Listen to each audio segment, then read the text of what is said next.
March 2019. 3,000 meters below the surface of the Pacific Ocean, a research vessel's sonar system records something that shouldn't exist. A contact, moving, massive, over 30 meters in length. The object ascends through the water column at impossible speed, then vanishes into the abyss. The crew files their report, the data is archived, and the world never hears about it. But deep in the ocean, something heard them back. Sonar changed everything. For the first time in human history, we could see into the darkness, not with light, but with sound. A pulse travels downward, bouncing on anything solid, returning to tell us what's hidden below. Modern multi-beam sonar can detect objects the size of a basketball at depths where sunlight has never reached. It shows us the seafloor, the mountains, the trenches, and sometimes it shows us things that move. When a whale passes beneath a research vessel, the sonar creates a specific signature. Scientists know what it looks like. They've cataloged it, mapped it, understood it for decades. A school of tuna creates a different pattern, recognizable, expected. The ocean is full of life, and we've learned to identify almost all of it. But sometimes the screen shows something else, something that doesn't match anything in the database. The shape is wrong, the size is wrong, the way it moves defies explanation. These contacts are labeled as unidentified biological targets. They're noted in the logs, time-stamped, and then forgotten. Forgotten, but not gone. The National Oceanic and Atmospheric Administration records a sound in the deep Pacific. They call it the bloop. The frequency signature is consistent with a living animal, but the source is estimated to be far larger than the largest creature we know exists, larger than the blue whale, larger than anything that should be alive in our ocean. The sound travels 5,000 kilometers. 5,000 kilometers. NOAA later says it was ice, breaking, calving. But marine biologists who analyzed the original recording, they heard something else. They heard the biological patterns. The organic resonance, the unmistakable signature of something alive. A fishing vessel off the coast of Norway. The crew is tracking their nets when the sonar operator sees it. An elongated object, serpentine, moving in smooth, undulating waves through the water, 40 meters long. They watch it for 12 minutes of documented contact, and then it descends, beyond range, beyond explanation. No investigation is ever launched. The Okeanos Explorer is mapping the Mariana Trench, the deepest place on Earth, 8,000 meters down, where the pressure would crush a human body instantly. Their sonar detects an anomaly, massive, elongated, gliding along the trench wall with controlled, deliberate movement. This is not debris. This is not geology. This is something moving with purpose. The footage is reviewed, classified, and archived by NOAA. It has never been shown to the public. And then there are the submarines, naval vessels that patrol the deep ocean in silence. Occasionally, very occasionally, officers speak off the record. They describe contacts that follow them, objects that move too smoothly to be machines, too large to be any animal they've been trained to identify. Contacts that match their speed, mirror their movements, and then accelerate away at velocities that should be impossible for any living thing. The Navy does not comment. So what are we looking at? What is moving down there? For 3,000 years, sailors have told the same story, not as myth, not as superstition, as testimony. The sea serpent appears in every maritime culture that ever put a ship to water. Norse sailors called it the Hafgufa, a creature like a massive eel surfacing beside their longships in the North Atlantic. Greek sailors reported enormous serpents coiling through the Mediterranean, longer than their vessels. Chinese navigators documented dragon-like forms rising from the Pacific depths during their voyages across open water. These men were professionals. They spent their entire lives at sea. They knew whales. They knew sharks. They had seen giant squid wash ashore. They understood the ocean, and they insisted what they witnessed was something else entirely. Something we hadn't named yet. The HMS Daedalus, a British Royal Navy ship crossing the South Atlantic. The crew observes a creature moving through the water alongside their vessel. The ship's captain, Peter McQuay, files an official report with the Admiralty. His description is precise, clinical. An animal at least 60 feet in length, serpentine body, a head resembling a large sea snake held elevated above the surface. The sighting lasts 20 minutes. Multiple officers witness it. The British Admiralty accepts the report as credible. The yacht Valhalla off the coast of Brazil. Two naturalists observe something moving beneath the surface, a long, dark body, undulating. One of the witnesses is a fellow of the Zoological Society of London, a trained scientist.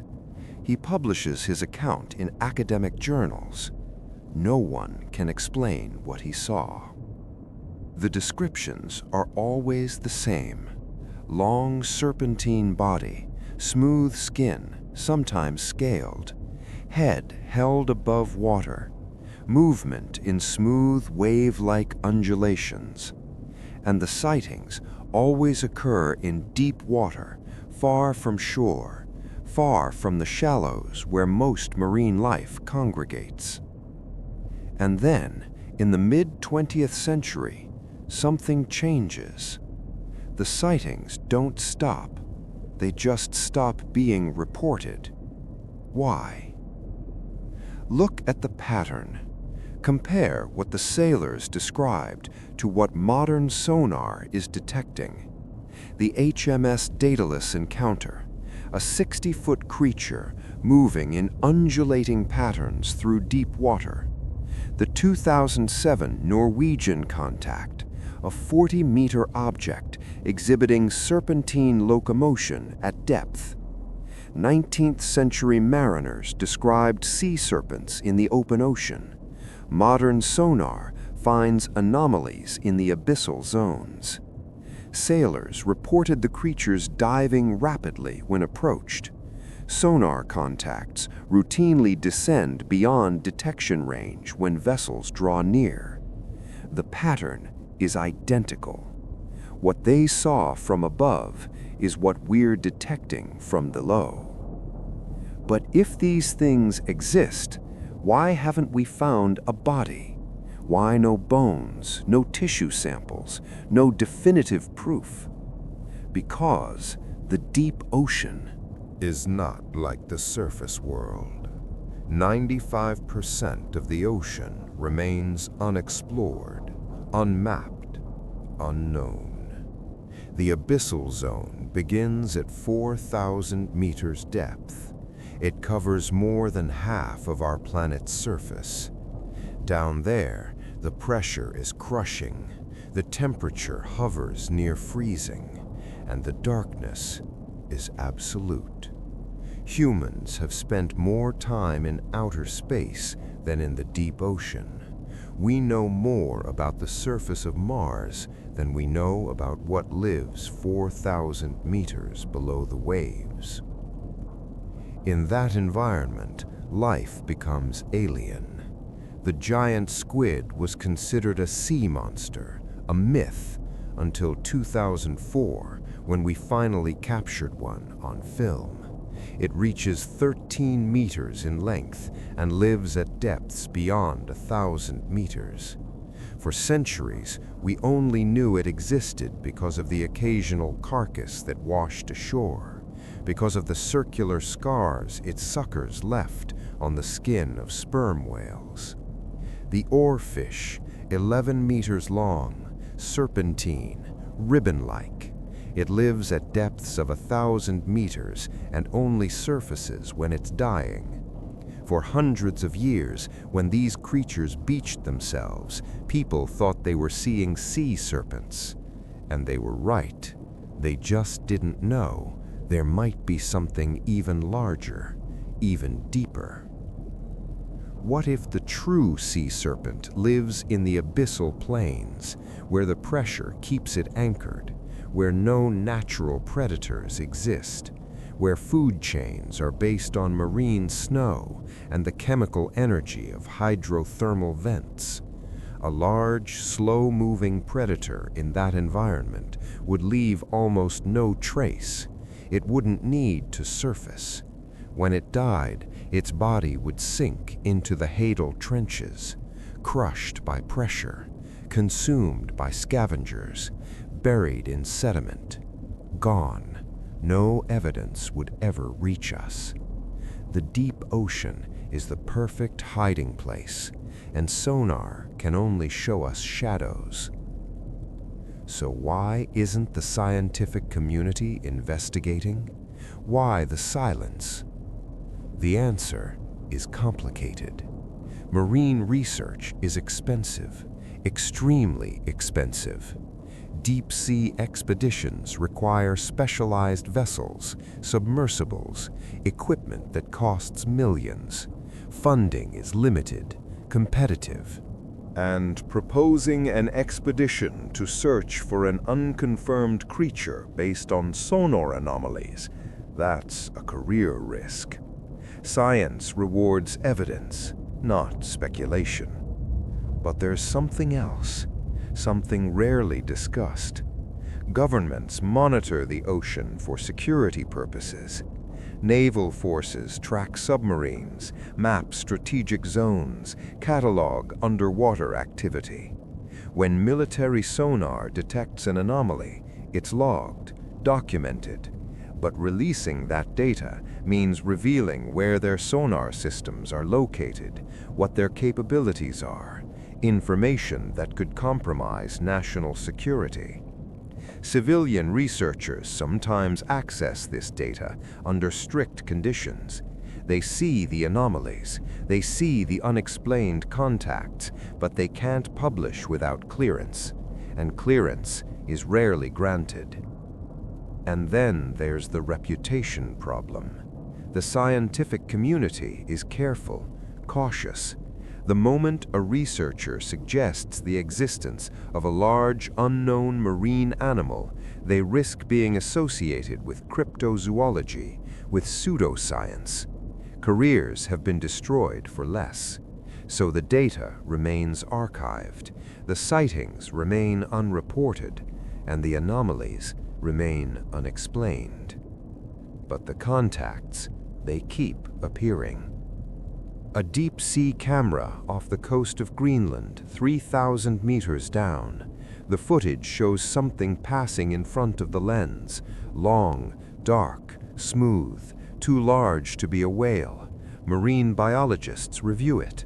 They cannot identify the species. The footage has not been released. A research team mapping hydrothermal vents in the Indian Ocean. Their sonar detects a contact. It follows their vessel for 6 hours, maintaining distance, mirroring their course. When they change depth, it adjusts. Eventually, it descends into a trench and disappears. The official mission report makes no mention of it.